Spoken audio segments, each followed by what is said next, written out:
ನೀವು ವೋಟ್ ಕೊಟ್ಟು ಗೆಲ್ಲಿಸಿದವನ ಬಳಿ ಸಮಸ್ಯೆ ಹೇಳಿ. ಪ್ರತಿಭಟನಾ ಸ್ಥಳದಲ್ಲಿ ರೈತರಿಗೆ ಬಿಜೆಪಿ ಮುಖಂಡ ಆವಾಜ್ ಹಾಕಿದಂಥ ರೀತಿ ಇದು. ವಿಪಕ್ಷ ನಾಯಕ ಆರ್ ಅಶೋಕ್ ಅವರ ಮುಂದೆಯೇ ಈ ರೀತಿ ದರ್ಪವನ್ನ ತೋರಲಾಗಿದೆ.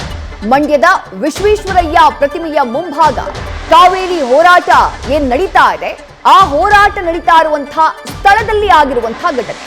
ಸಮಸ್ಯೆ ಹೇಳಿಕೊಂಡವರ ಮೇಲೆ ಶ್ರೀರಂಗಪಟ್ಟಣ ವಿಧಾನಸಭಾ ಕ್ಷೇತ್ರದ ಪರಾಜಿತ ಅಭ್ಯರ್ಥಿ ಬಿಜೆಪಿ ನಾಯಕ ಎಂಡುವಾಳು ಸಚ್ಚಿದಾನಂದ ಗರಂ ಆಗಿದ್ದಾರೆ. ಅಲ್ಲೊಬ್ರು ರೈತ ನಾಯಕರಿಗೆ ನೀವು ಊರಲ್ಲಿ ದುಡ್ಡು ಕೊಟ್ಟು ಯಾವನ್ನೋ ಗೆಲ್ಸಿದಿರಲ್ವಾ, ಆತನ ಮುಂದೆ ಸಮಸ್ಯೆ ಹೇಳ್ಕೊಳ್ಳಿ ಅಂತ ಹೇಳಿ ಸಚ್ಚಿದಾನಂದ ಗರಂ ಆಗಿ ಹೇಳಿಕೆಯನ್ನ ಕೊಟ್ಟರು. ಈ ಸಂದರ್ಭದಲ್ಲಿ ಎಂಡುವಾಳು ಸಚ್ಚಿದಾನಂದ ಹಾಗೆ ರೈತರ ನಡುವೆ ವಾಗ್ವಾದ ಆಗಿದೆ. ವಿಪಕ್ಷ ನಾಯಕ ಆರ್ ಅಶೋಕ್ ಅವರ ಮುಂದೆಯೇ ನಡೆದಿರುವಂತಹ ಘಟನೆ ಇದು.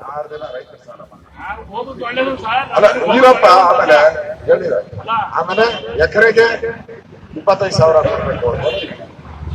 ಇಷ್ಟು ಕೂಡ ಪೇಪರ್ ಅಲ್ಲಿ ಬಂದೈತಲ್ಲ, ಚರ್ಚೆ ಮಾಡಿಲ್ಲ ಅಂತ ನಾನು ಆಗಿ ಈಗ ಹೊಸದಾಗಿ ಆಗಿರೋ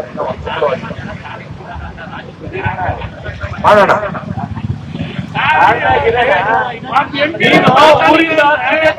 ಯಾವನ್ನ ಗೆಲ್ಲಿ ಅಂತ ಅವ್ನು ಹೇಳು.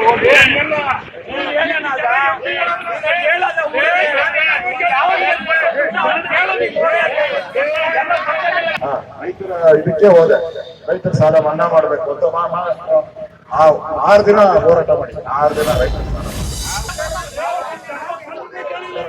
6 ದಿನ ರೈತರ ಸಾಲ ಅಲ್ಲ ನೀವಪ್ಪ. ಆಮೇಲೆ ಹೇಳಿದ ಆಮೇಲೆ ಎಕರೆಗೆ 25,000 ಕೊಡ್ಬೇಕು.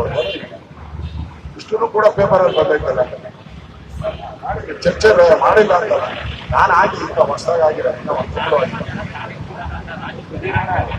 ಮಾಡೋಣ.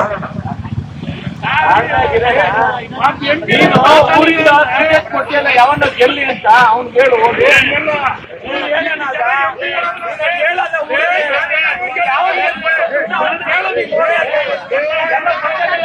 ರೈತರ ಇದಕ್ಕೆ ಹೋದೆ, ರೈತರ ಸಾಲ ಮನ್ನಾ. ನಿನ್ನೆ ಮಂಡ್ಯದಲ್ಲಿ ನಡೆದಿರುವಂತಹ ಘಟನೆ ಇದು. ಕಾವೇರಿ ವಿಚಾರವಾಗಿ ನಡೀತಾ ಇರುವಂತಹ ಹೋರಾಟದ ಸ್ಥಳಕ್ಕೆ ವಿಪಕ್ಷ ನಾಯಕ ಆರ್ ಅಶೋಕ್ ಅವರು ಭೇಟಿಯನ್ನ ಕೊಟ್ಟಿದ್ರು.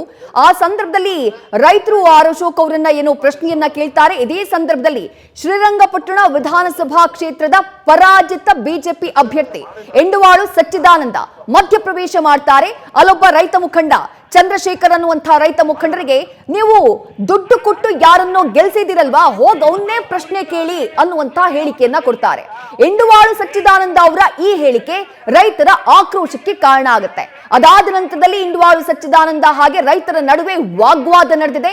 ಆರ್ ಅಶೋಕ್ ಅವರು ಸ್ಥಳದಲ್ಲಿ ಇದ್ದಂತಹ ಸಂದರ್ಭದಲ್ಲೇ ಆಗಿರುವಂತಹ ಮಾತಿನ ಚಕಮಕಿ ಇದು. ಅದಾದ ನಂತರದಲ್ಲಿ ಆರ್ ಅಶೋಕ್ ಅವರು ಸ್ಥಳದಿಂದ ಅನಿವಾರ್ಯವಾಗಿ ತೆರಳಬೇಕಾಗುತ್ತೆ.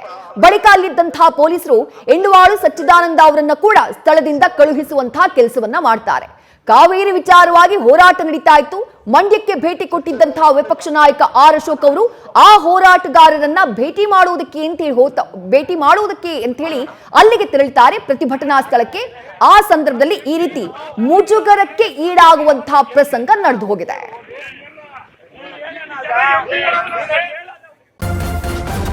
ನ್ಯೂಸ್ ಫಸ್ಟ್ ನಿರ್ಭೀತಿಯಿಂದ ನಿಮ್ಮ ಪರವಾಗಿ.